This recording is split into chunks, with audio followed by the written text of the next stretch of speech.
Você já se perguntou ou teve curiosidade para saber o porquê a Pixar não erra? Fique aqui para ver alguns pontos que nos encantam em seus filmes e que fazem a Pixar ser quem ela é. A Pixar é famosa por seus filmes que encantam pessoas de todas as idades e que trazem temas relevantes. Eu vou trazer pontos do porquê a Pixar não erra com base em seu último filme lançado, Elementos, que apesar da bilheteria ter sido baixa, mantém a essência e fórmula Pixar de ser. Atenção! Esse vídeo conterá spoilers de Elementos. Mas antes de continuarmos, já deixa aqui o seu like, inscreva-se em nosso canal e nos siga em nossas redes sociais. Passando agora para o nosso tema do vídeo, começamos então falando das ideias principais que os filmes da Pixar têm. E uma dessas ideias é sobre a zona de conforto. Se você parar para analisar os filmes da Pixar, eles sempre vão trazer inicialmente uma zona de conforto para o nosso protagonista. E essa zona de conforto é demonstrada pela rotina.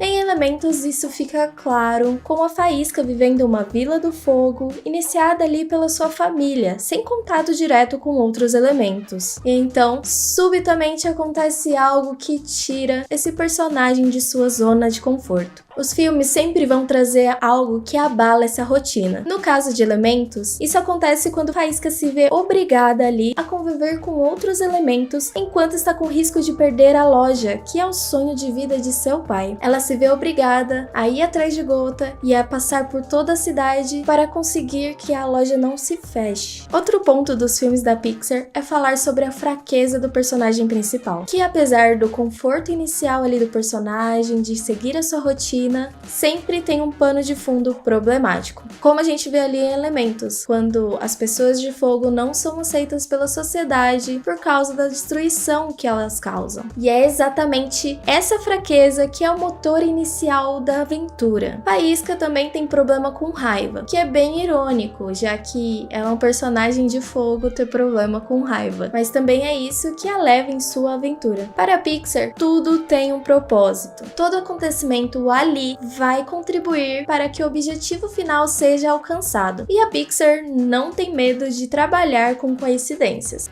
Coincidência? Acho que não! E como é que será que isso contribui? No filme Elementos, a gente vê um vazamento que tem sido rastreado já há algum tempo por Gota. E coincidentemente, ele vai parar ali na loja de Faísca. E ela justamente o traz acidentalmente por causa de sua raiva. Além disso, a personalidade da família de Faísca e dos seus personagens à sua volta a empurram em sua jornada. E durante essa jornada, há momentos que a fazem perceber o potencial e a personalidade amigável de Gota. Como, por exemplo, o que ocorre durante o jogo. Outro momento de descontração importante para o filme é o momento que eles vão parar em uma praia. E isso faz com que Faísca demonstre a sua habilidade artística para Gota, o que é bem importante para o relacionamento entre os dois. Outro ponto crucial que a Pixar tem é sobre personagens convincentes. Geralmente possuem grandes opiniões, e essas opiniões trazem grande crescimento para o personagem. Todas as histórias da Pixar são repletas de opiniões fortes, e é exatamente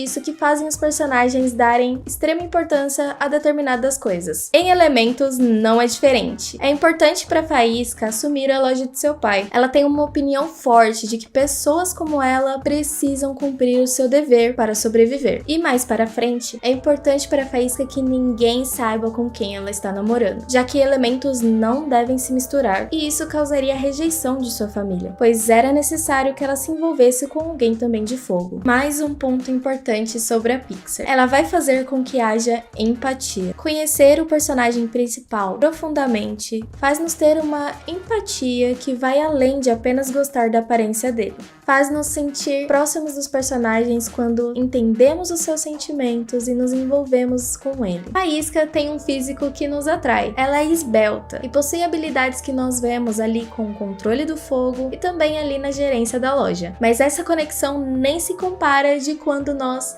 realmente entendemos as fraquezas e desejos ali de Faísca. Ao vermos suas motivações, seus desejos, nos conectamos com ela, porque assim como ela, queremos que essas coisas também se concretizem em nossas vidas, e isso acaba gerando uma identificação. O maior desejo de Faísca é conseguir controlar a sua raiva, para enfim estar pronta para herdar a loja de seu pai. Ver ela lutando por esse objetivo nos faz relacionar com ela, porque de certa forma todos nós tentamos controlar nossas emoções, podendo ser até a raiva. E aí o plot da história faz com que nasça um desejo mais urgente ainda em Faísca, manter a loja viva. E essa conexão se aprofunda ainda mais quando sabemos o porquê ela quer isso. Faísca quer isso porque ela quer manter o legado da família vivo. Ela que também está com seu pai doente e que sente que se a loja acabar, o sonho dele acabar, ele vai piorar. E ela sabia que o fechamento da loja do pai faria com que isso acontecesse. E nós vemos aqui o porquê que esse desejo é mais urgente, e isso nos faz abraçar a causa dela. A Pixar também vai falar sobre cura. E apesar da Pixar revelar a fraqueza dos nossos protagonistas, ela também revela que eles não param de lutar nunca para que seus objetivos sejam alcançados. Faísca faz de tudo para manter a loja de seu pai aberta. Ela até decide consertar o problema do encanamento para manter a loja de seu pai aberta. E é então que nosso personagem cresce, porque ela teve que sair de sua zona de conforto e fazer de tudo, inclusive se relacionar com outros elementos, lidar com a opressão deles e aprender a superar suas fraquezas para consertar seus erros e manter vivo o sonho de seu pai, sua família e toda a Vila do Fogo. A Pixar também vai falar sobre drama e conflito, e que isso vai além de vida ou morte. Se você parar para perceber,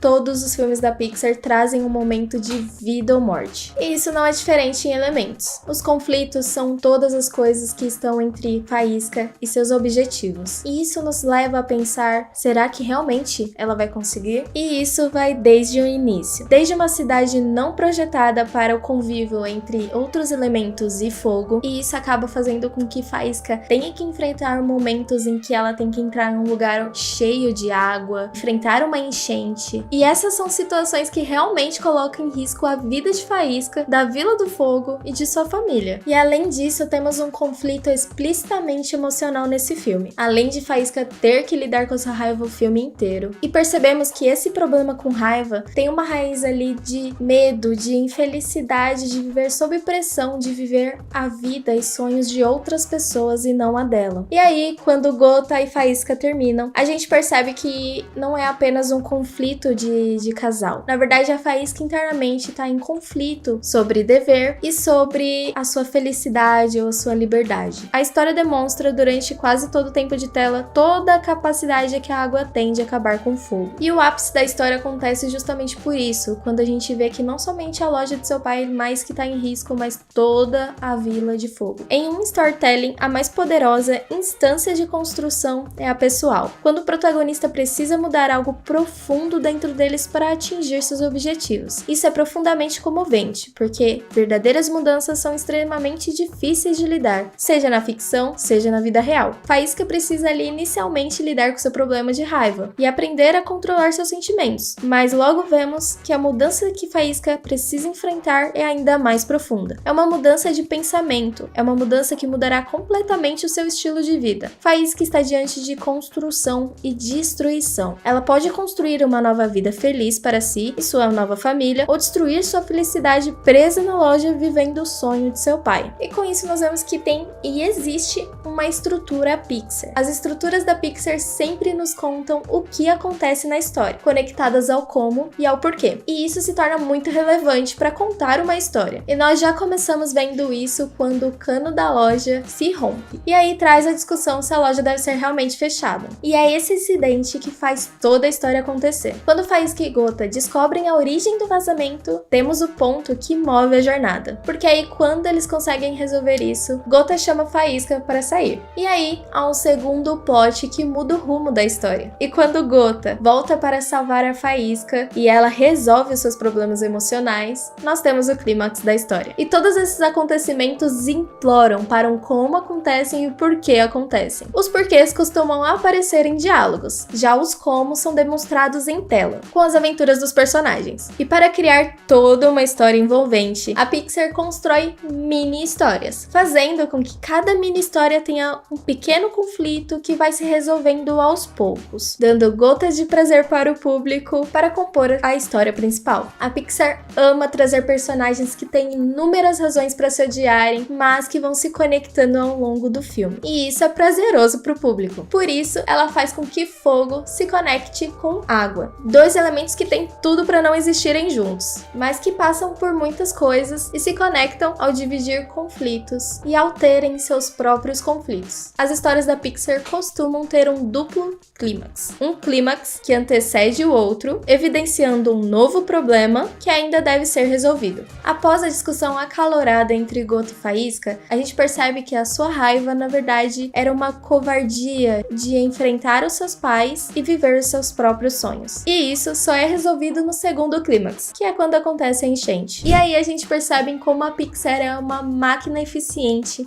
em escolher personagem. Você não coloca em uma máquina eficiente peças que são inúteis. E o mesmo acontece com a Pixar, já que ela não vai colocar personagens que não são úteis para a história. E assim como eu disse anteriormente, cada personagem que se envolve com a Faísca a empurra em sua jornada principal. E a Pixar, ela tem essa capacidade de criar personagens distintos e fundamentais. Claro que ela tem diversas oportunidades para fazer isso. Carros, insetos, monstros, super-heróis, robôs, peixes e agora elementos. Mas mesmo assim ela consegue vincular a personalidade do seu personagem com a aparência física. Tendo como exemplo aqui agora Monstros S.A., a gente vê isso claramente quando o Randall ele tem uma aparência mais de réptil, largato, e o Sully na verdade é um urso de pelúcia gigante, fofo e abraçável com chifres. E é verdade que a Pixar ela consegue construir bem os seus vilões, e que bons vilões têm opiniões fortes e bons motivos para fazer o que fazem. Mas aqui vamos nos concentrar em como a Pixar faz de situações e seus próprios personagens os vilões. Quem sempre esteve no caminho de Faísca, senão o seu próprio sentimento descontrolado? Quem inundou a loja, senão o seu próprio temperamento, que acabou ocasionando no vazamento? O tempo todo nós vemos que na história de Faísca, quem sempre está no caminho, impedindo que ela alcance os seus próprios objetivos, é ela mesma. E a Pixar sabe desenvolver uma ideia. A Pixar trabalha de duas formas, e uma delas é explorar o universo que criou. Os detalhes em como o mundo de elementos é criado ali, as interações entre eles, tudo compõe o universo, trazendo ali pra gente oportunidades de aventuras, piadas, drama. Isso tudo é muito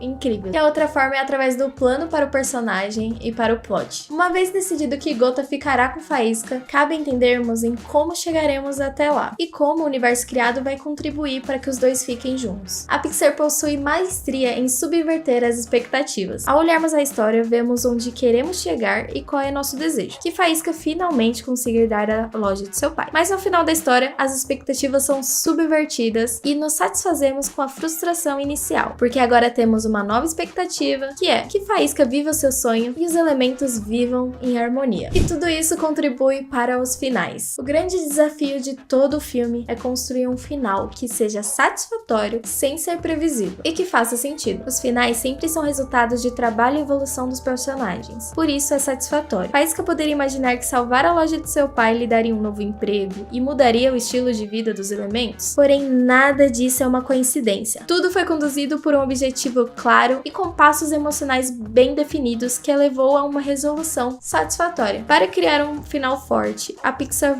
volta a responder a pergunta que ficou na mente do público bem no começo do filme, ou deveria pelo menos ter ficado. O filme começa com uma pequena família de fogo chegando sozinha num mundo repleto de outros elementos, e vemos como há uma discriminação com o fogo por parte dos outros elementos. E a pergunta que fica é: eles nunca vão conseguir viver em harmonia? No final da história, a jornada de Faísca soluciona um problema universal e responde essa pergunta para nós. A Pixar foi e ainda é uma das maiores produtoras de animações que existem, e faz muito sentido, já que ela tem todo o cuidado necessário para se contar uma boa história, e é por isso que nos encanta tanto. Eu espero do fundo do meu coração que essas novas animações tragam novas inovações também para a Pixar, mas que ela nunca perca essa essência. E é isso, pessoal, espero que vocês tenham gostado. Inscreva-se no canal para receber mais conteúdos desse tipo. Comente se você gostou ou não também, e até a próxima!